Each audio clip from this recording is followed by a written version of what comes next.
Bismillahirrahmanirrahim and Assalamu alaikum. Dear audience, I am here Asma Yunus. I hope you all are fine.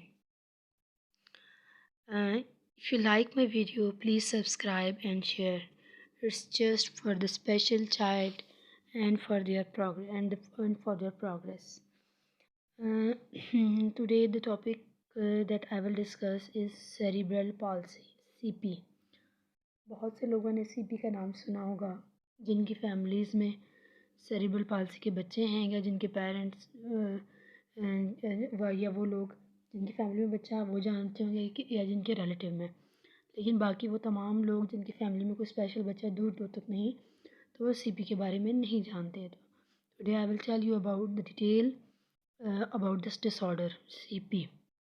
Cerebral palsy is a group of permanent disorder of development of movement and posture causing activity limitation. Basically, it's a movement disorder. इसमें आपका बच्चा move नहीं कर पाता, या अगर आपका बच्चा मूव कर पाता है तो वो कुछ बॉडी का कुछ पार्ट मूव तो कर पाएगा, कुछ पार्ट नहीं मूव कर पाएगा.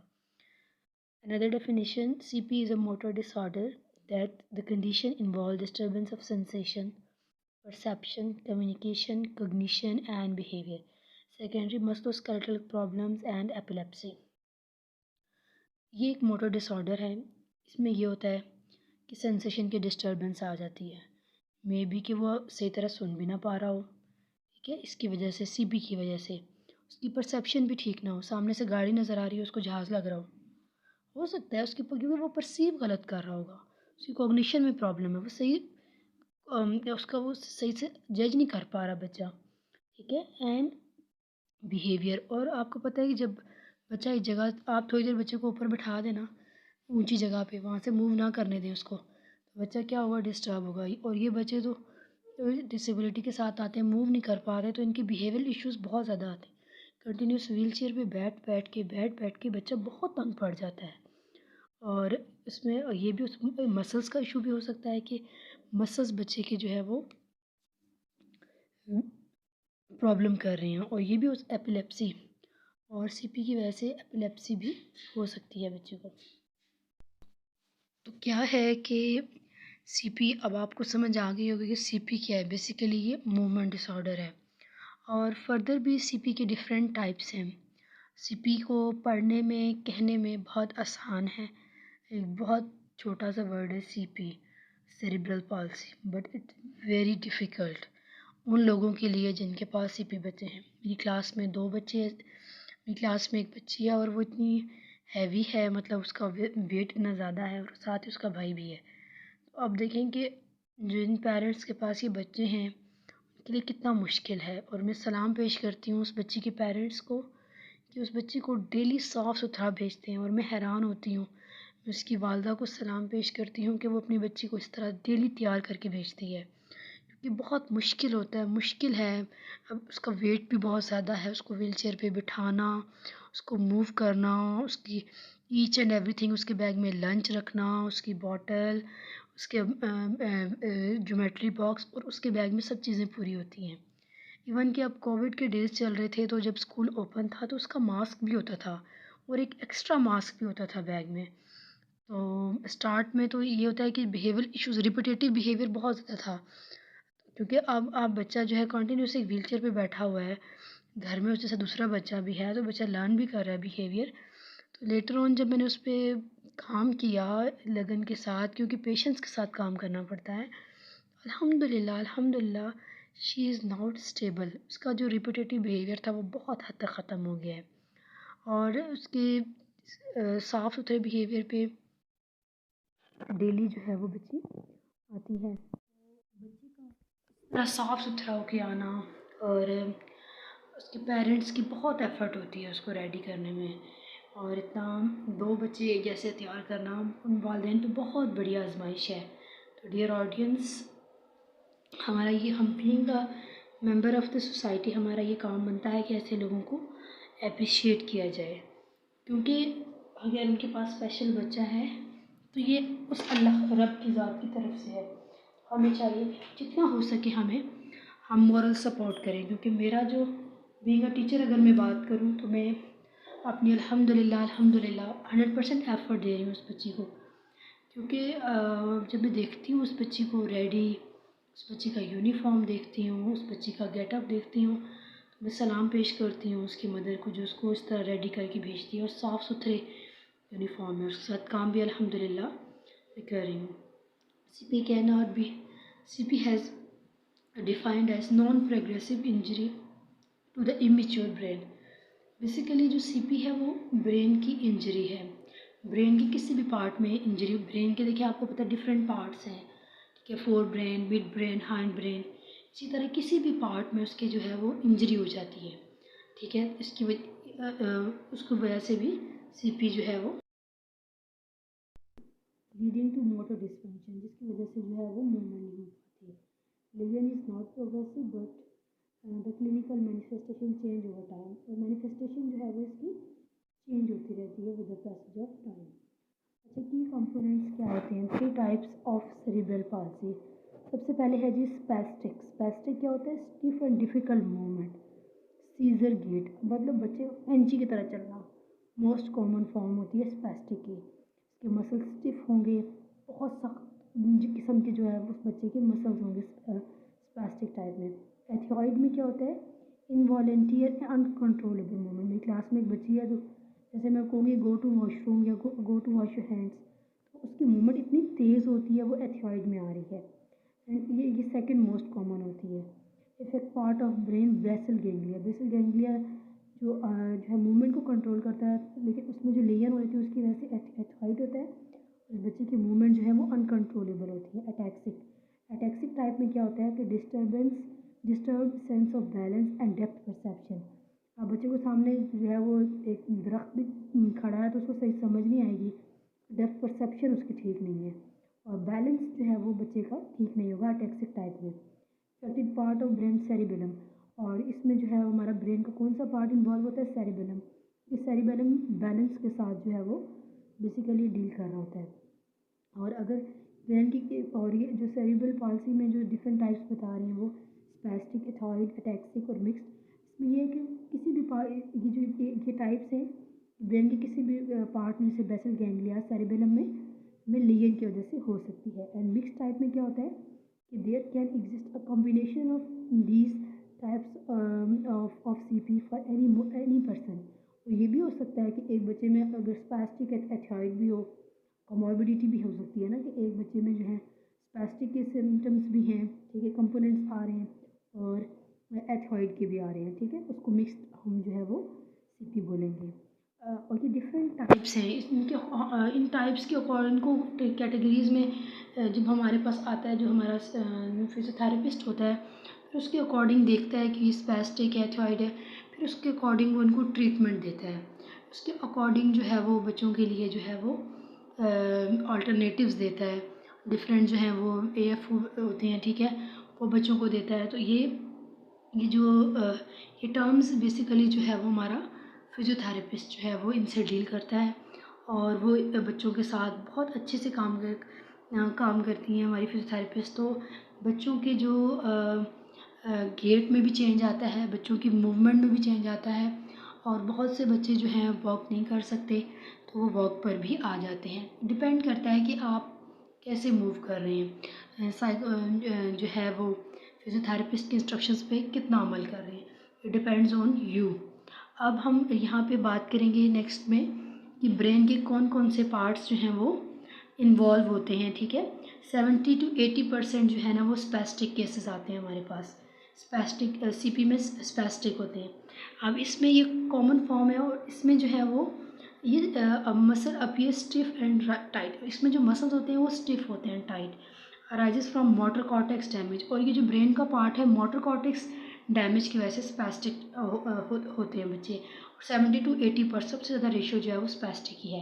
अटैक्सिक का क्या है? ये 6% रेशियो है।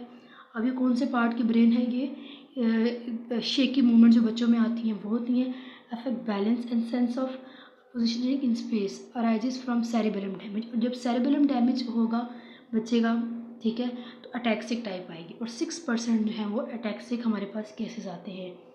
Next 10 dice kinetic. जो होते हैं हमारे पास वो भी 6% होते हैं। ये characterise by involuntary movement arises from basal ganglia damage. और जब बच्चे का ब्रेन का पार्ट बेसल गैंग्लिया डैमेज होगा तो वो डाइसकाइनेटिक होगा और उसकी इनवॉलेंट्री मूवमेंट्स हो जाएंगे बच्चे की, और इसका रेशो भी जो है वो 6% है। और मिक्स टाइप में क्या होगा कि जैसे पहले भी एक्सप्लेन किया है कि कॉम्बिनेशन डैमेज में भी बेसल गैंग्लिया भी डैमेज हो और मोटर कॉर्टेक्स भी डैमेज हो। तो फिर जब बेसल गैंग्लिया और मोटर कॉर्टेक्स दोनों डैमेज होंगे तो स्पैस्टिक के सिम्टम्स भी आएंगे और डाइसकाइनेटिक भी। ठीक है, बेसिकली सीपी में होता क्या है कि जो ब्रेन का किसी भी पार्ट में जो लेन हो जाए, और ये बाय बर्थ भी होता है, में भी हो सकता है, गिरने से भी हो जाए या कुछ, लेकिन ज़्यादातर बाय बर्थ भी होता है कि कोई भी पार्ट बच्चे का जो है वो इफ़ेक्ट हो रहा है। बात करेंगे कि में सेरिब्रल पाल्सी में एसोसिएटेड इम्पेयरमेंट्स कौन सी होती हैं। स्लीप डिसऑर्डर्स भी हो जाते हैं।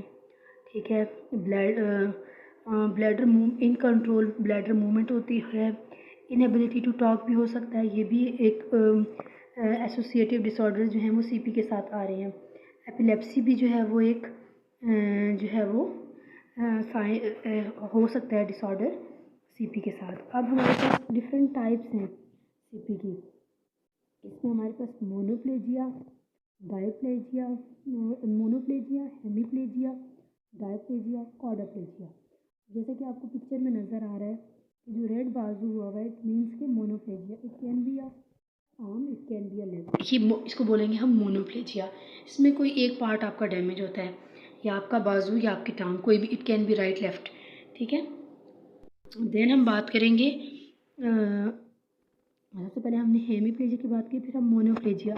मोनोप्लेजिया में क्या होता है कि एक साइड ऑफ द बॉडी जो है ना फुल, जैसे कि आपको पिक्चर में रेड नज़र आ रहा है स्लाइड में, कि ब्रेन से लेके उसकी आर्म, उसका लेग जो कि फुल एक साइड जो है बॉडी की वो डैमेज हो, तो इट मीन्स कि जो है वो उसको हम कहेंगे hemiplegia. It can be right side of the body और it can be left side of the body. Next जो है वो डायप्लेजिया। मोनोप्लेजिया सबसे पहले हमने किया, फिर हमने हेमीप्लेजिया, फिर उसके बाद और फिर हमने बात की डायप्लेजिया। डायप्लेजिया में क्या होते हैं कि अब जैसे आपको पिक्चर में नज़र आ रहा है कि इसकी दोनों टांगें रेड कलर की, इट मीन्स के डाई मीन टू, कि जो दो नीचे वाली साइड से लेग्स में भी दोनों लेग्स इफेक्ट ही हों बच्चे की। जैसे कि बच्चे की दोनों टांगें भी हो सकती हैं और दोनों बाजू भी हो सकते हैं, इट कैन बी टू। और क्वाड्रप्लेजिया जो होता है उसमें 4 साइड्स ऑफ द बॉडी, दोनों टांगों, दोनों आर्म्स और दोनों लेग्स जो हैं बच्चे की इफेक्टिव होंगी। और आपको अब अंदाज़ा होगा आपकी गिरदुनवा में अगर कोई बच्चा जो है वो इस तरह के सीपी के साथ है, तो आप देख सकते हैं कि आया वो मोनोप्लेजिक है, डायप्लेजिक है, क्वाड्रप्लेजिक है या हेमीप्लेजिक है। ये डिफरेंट टाइप्स हैं, और कि कौन सा पार्ट ऑफ जो है बॉडी का वो इफ़ेक्टिव है। अब हम नेक्स्ट बात करते हैं ट्रीटमेंट की तरफ, कि हमने सेरिब्रल पाल्सी के हमने सिम्टम्स भी पढ़ लिए, साइन भी कर लिए। अब हम सेरिब्रल पाल्सी के ट्रीटमेंट की तरफ बढ़ते हैं। सेरिब्रल पाल्सी के ट्रीटमेंट के के पास हमारे लिए जो है 5 थिंग्स हैं। सबसे वन है मेडिकेशंस। ठीक है, मेडिकेशंस जो हैं वो डॉक्टर्स प्रिस्क्राइब करते हैं, फिजियोथेरेपिस्ट। ठीक है, तो ये है कि वो देते हैं कि जैसे कि जिस बच्चे की बहुत इनवॉलंटरी मूवमेंट होगी उनको कंट्रोल करने के लिए। फिर सर्जरी, डॉक्टर सर्जरी भी प्रिस्क्राइब करता है, डिपेंड करता है लेवल पे, डिपेंड करता है कि बच्चा जो है हेमीप्लेजिक है, डायप्लेजिक है, किस लेवल की सर्जरी जो है वो डॉक्टर को रिक्वायर्ड है। इक्विपमेंट, डॉक्टर या फिजियोथेरेपिस्ट आपका बताएगा कि बच्चे के लिए कौन से इक्विपमेंट चाहिए। लाइक AFO मंगवाते हैं हमारे फिजियोथेरेपिस्ट, या उसके लिए व्हील चेयर मंगवाते हैं या वॉकर मंगवाते हैं। डिफरेंट थिंग्स होती हैं, डिफरेंट इक्विपमेंट्स होते हैं बच्चों की मूवमेंट के लिए, जिससे कहीं ना कहीं उनके लिए हम मूवमेंट जो है वो बना सकें। फिर अल्टरनेटिव्स भी मिलते हैं, जैसे स्पून मिलते हैं अल्टरनेटिव टाइप के, बच्चों के लिए डिज़ाइन किए जाते हैं उनके अकॉर्डिंग। इसी तरह पेंसिल्स मिलती हैं जो बच्चों के लिए बच्चे की देखें कि अब स्टिफ है मूवमेंट मसल्स हैं, तो उसके अकॉर्डिंग जो है वो डिफरेंट इक्विपमेंट्स अल्टरनेटिव्स भी मिलते हैं। फिर थेरेपीज़ की अगर हम बात करें तो हम डिफरेंट थेरेपीज़ दी जाती हैं इन बच्चों को। जैसे फिजियोथेरेपी सबसे की रोल है फिजियोथेरेपी का, then occupational therapy, behaviour therapy, speech therapy. अगर हम फिज़ियोथेरेपी की बात करें तो मैं आपको ट्रूली बताती हूँ कि डियर पेरेंट्स, अगर आप हमारे फिज़ियोथेरेपिस्ट जो आपको इंस्ट्रक्शंस दे रहा है, आप उस पर अमल कर रहे हैं और घर पे वही एक्सरसाइज करवा रहे हैं जो फिज़ियोथेरेपिस्ट करवा रहा है, तो आपको 100% जो है बच्चे में इम्प्रूवमेंट नज़र आएगी। क्योंकि फिज़ियोथेरेपिस्ट स्कूल में काम करती हैं, हमारी फिज़ियोथेरेपिस्ट बहुत अच्छा काम करती हैं बच्चे के साथ, उसको एक्सरसाइज करवाना। लेकिन अगर और मैं साथ साथ बीइंग अ क्लास टीचर मैं उनके साथ कोऑर्डिनेट करती हूँ, देखती हूँ कि कौन से बच्चे पे जो है वो क्या क्या चाहिए, मैडम बताएं, और मैं इम्प्रूवमेंट मुझे नज़र आती है, वो बताती हैं कि इस बच्चे की ये चीज़ें, फिर मैं पेरेंट्स को भी साथ साथ गाइडलाइन देती हूँ। तो जो पेरेंट्स साथ साथ काम करवाते हैं, डेली की डेली एक्सरसाइजेस करवाते हैं, उनमें इम्प्रूवमेंट नज़र आता है। और जो पेरेंट्स जो है वो अल्टरनेटिव इक्विपमेंट नहीं भिजवाते, बच्चे के साथ डेली के डेली बेसिस पे काम नहीं करते, तो उनके बच्चे में रिज़ल्ट नज़र नहीं आता, प्रोग्रेस नज़र नहीं आती। डियर पेरेंट्स, डियर ऑडियंस, ये जो है वो ये एक ट्रायंगल है। इसमें टीचर, पेरेंट और फिज़ियोथेरेपिस्ट और बच्चा, हम 3-4 लोग मिलके जब एक ही एंगल पे काम करेंगे तो रिज़ल्ट क्यों नहीं आएगा? रिज़ल्ट आपको 100% नज़र आएगा। अगर आप इम्प्रूवमेंट चाहते हैं, आपको चाहिए कि आप डेली बेसिस पे ना हो तो एटलीस्ट वीकली आप मैसेज करके पूछें, लिखें कि आपके बच्चे के लिए क्या क्या चीज़ें रिक्वायर्ड हैं, क्या क्या चीज़ और कौन कौन से एक्सरसाइजेज हम करवा रहे हैं। तो आप उन्हीं पैरामीटर्स पे करेंगे तो आपका बच्चा इंशाल्लाह एक दिन चलना शुरू हो जाएगा। और अगर इम्प्रूवमेंट तभी आती है जब पेरेंट, टीचर, थेरेपिस्ट जो है वो एक लेवल पे काम करते हैं, क्योंकि स्कूल में तो वो करवा देती हैं, ठीक है, फिजियोथेरेपी रूम में लेके जाके अच्छी से एक्सरसाइज करवा देती है। लेकिन अगर वही प्रैक्टिस घर में नहीं होती, तो ऑलरेडी मसल स्टिफ हैं, घर में एक्सरसाइज नहीं हुई, तो फिर मसल्स पे क्या मतलब कुछ भी फ़र्क नहीं पड़ेगा। और वर्ल्ड सेरेब्रल पाल्सी डे जो है वो 6 अक्टूबर को मनाया जाता है, और ये डे जो है इन बच्चों के नाम किया जाता है। और dear audience, it's very difficult to work with these kids, ठीक है, स्पेशली पेरेंट्स के लिए बहुत मुश्किल है, क्योंकि बच्चे को उन्होंने मूव भी करवाना है, बच्चा व्हील चेयर पे है, ख़ुद से मूव नहीं कर पा रहा, उसको जो है वो पैम्पर ईच एंड एवरीथिंग जो है वो ख़ुद करवानी है, तो बहुत मुश्किल है। और बहुत सब्र चाहिए इसमें, क्योंकि एक बच्चा टोटली आप पे डिपेंड कर रहा है, आपको चलने में, खाने में, पीने में, वॉशरूम, ईच एंड एवरीथिंग में। तो अल्लाह पाक से मेरी यही दुआ है कि जितने भी पेरेंट्स मेरी वीडियो सुन रहे हैं, जिनके बच्चे सीपी के साथ हैं या किसी भी स्पेशलिटी के साथ हैं, अल्लाह ताला आपको जो है वो हिम्मत दे, सेहत तंदुरुस्ती दे। और मेरी टीचर से भी रिक्वेस्ट है, कुछ टीचर सुन रही है, कि इन बच्चों के साथ मेहनत के साथ काम करें, आपको इसका बेहतरीन सिला अल्लाह ताला देगा।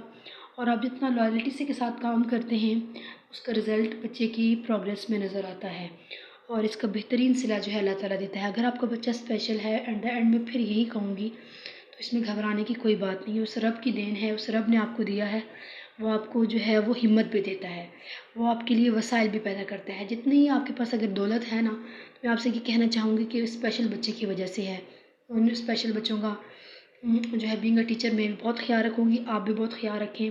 और इन फूल जैसे बच्चों को जो हैं वो, इनकी इमोशंस, इनके पास भी इमोशंस हैं, वो एक्सप्रेस नहीं कर पाते। आपने डिग आउट करना है कि वो क्या चाहते हैं, क्योंकि जब आप इनको समझेंगे, गौर करेंगे, तो आपको नज़र आएगा कि ये भी फीलिंग्स रखते हैं, ये भी दुख रखते हैं। और एट द एंड में कहना चाहूँगी कि मेरी क्लास में एक बच्ची है, और बहुत अच्छा काम करती है, और विद सीपी है। आप यकीन करें कि जिस दिन मैं नहीं आती तो उस बच्ची को बहुत फ़ील होता है कि मेरी मैडम नहीं आई। सीपी है लेकिन एक्सट्रोवर्ट है, उसकी मदर की बहुत एफ़र्ट है, और वह सबसे बड़ी बात, टॉयलेट ट्रेन भी है, उसकी मदर ने उसको टॉयलेट ट्रेन भी किया हुआ है। और ये बड़े ऑनर की बात है कि एक सीपी बच्चे को भी जो है वो पेरेंट्स ने जो है वो टॉयलेट ट्रेन किया हुआ है। फिर मेरी क्लास में एक और बच्ची है, और उसको भी उसकी मदर ने टॉयलेट ट्रेन किया हुआ है, वो भी सीपी है। तो मैं ऑल्दो कि मूवमेंट डिसऑर्डर है, बहुत मुश्किल है काम करना, लेकिन पेरेंट्स कर रहे हैं काम। बहुत से पेरेंट्स ऐसे हैं जो अपने बच्चे के साथ 100% काम कर रहे हैं, उनके में जिससे रिज़ल्ट आ रहे हैं। अल्लाह ताला से दुआ है कि अल्लाह ताला आप सबको अपनी हिफ्ज़ व अमान में रखे। अल्लाह पाक जो है वह आप तमाम वालिदैन को सेहत तंदुरुस्ती दे कि आप इन बच्चों के साथ काम कर रहे हैं। अल्लाह ताला हम सब पर अपना करम, अपना फ़ज़ल फ़रमाए, और हमें हिम्मत दे कि हम इन बच्चों के साथ बेहतरीन काम करें। और मेरी यही दुआ है कि मेरी ज़ात से आज तक जितने भी बच्चे हैं, अल्लाह पाक किसी बच्चे को कोई भी तकलीफ़ ना पहुँचे। एट द एंड आपसे मैं यही कहूँगी कि आपको मेरी वीडियो अच्छी लगी, इसे सब्सक्राइब करें, लाइक करें। कहीं पे भी किसी देहात में कहीं पे भी कोई बच्चा सीपी के साथ है या किसी डिसऑर्डर के साथ है, तो उसके पेरेंट्स कम से कम ये जो ट्रीटमेंट है इनको देखते हुए या कहीं न कहीं से उस बच्चे के साथ अच्छा बर्ताव करें और ट्रीटमेंट की तरफ चलें और उस बच्चे के साथ काम करें। बस मेरा चैनल बनाने का मकसद भी यही है कि एक अवेयरनेस दी जाए। हमारे यहाँ अवेयरनेस की बहुत कमी है, लोगों को नहीं मालूम होता कि ये डिसऑर्डर्स क्या हैं। मैं इस फील्ड में आई हूँ और मैंने इस फील्ड में काम किया है, तो मुझे पता चला है कि ये डिसऑर्डर्स हैं या पेरेंट्स का क्या प्रॉब्लम है। वन थिंग मोर कि इन पेरेंट्स के की हिम्मत है कि वो मतलब बच्चों को भेजते हैं, करवाते हैं, और जब बच्चा एक दफ़ा सीपी के साथ स्कूल आ जाए तो फिर हमारी बीइंग अ टीचर हमारी रिस्पॉन्सिबिलिटी बनती है कि हम उस बच्चे को 100% दें अपना, क्योंकि उसकी माँ या उसकी माँ ने इतनी एफ़र्ट करके उसको स्कूल भेजा, उसका यूनिफ़ॉर्म, ईच एंड एवरीथिंग जो वो बंदी खुद थकती है, तो हमें चाहिए कि हम उसके साथ बेहतरीन काम करें। क्योंकि अक्सर बच्चे जो हैं वो नहीं बता पाते, स्पीच नहीं होती, तो हमें उनकी नॉन वर्बल कम्युनिकेशन को अंडरस्टैंड करना होता है, हमें उनके नॉन वर्बल क्यूज़ को अंडरस्टैंड करना होता है। उनके मद्देनज़र रखते हुए हमें चाहिए कि हम इन बच्चों के साथ बेहतरीन काम करें और बगैर ये देखें कि हमें सिला को कौन दे रहा है, क्योंकि हमें सिला देने वाली ज़ात वो ऊपर बैठी है और उसका सिला बेहतरीन है। और एक और आखिर में जाते जाते ये बात कहूँगी कि अल्लाह ताला किसी इंसान को उसकी इस्तिताअत से ज़्यादा वज़न नहीं देता। अगर आपका बच्चा स्पेशल है, मीन्स कि आपको अल्लाह ताला ने इतनी इस्तिताअत भी दी हुई है और औकात से ज़्यादा वो वज़न भी किसी पर नहीं डालता। हमें मुझे अपनी ढेर सारी दुआओं में याद रखिएगा और अपना बहुत सा ख्याल रखिएगा। अल्लाह पाक आप सबको अपनी हिफ्ज़ व अमान में रखे, सब पे अपना खुसूसी करम फरमाए। चलती हूँ, अल्लाह हाफ़िज़। अब मैं नेक्स्ट जो है वो एक न्यू वीडियो के साथ आऊँगी। मेरी ये वीडियो उर्दू में भी है और इंग्लिश में भी। उर्दू में मैंने अपने तमाम ऑडियंस के लिए, अपने पाकिस्तानी ऑडियंस के लिए एक्सप्लेन की, क्योंकि लोगों की बहुत ज़्यादा फरमाइश थी कि उर्दू में वीडियो प्ले की जाए। अल्लाह हाफ़िज़, अस्सलामु अलैकुम।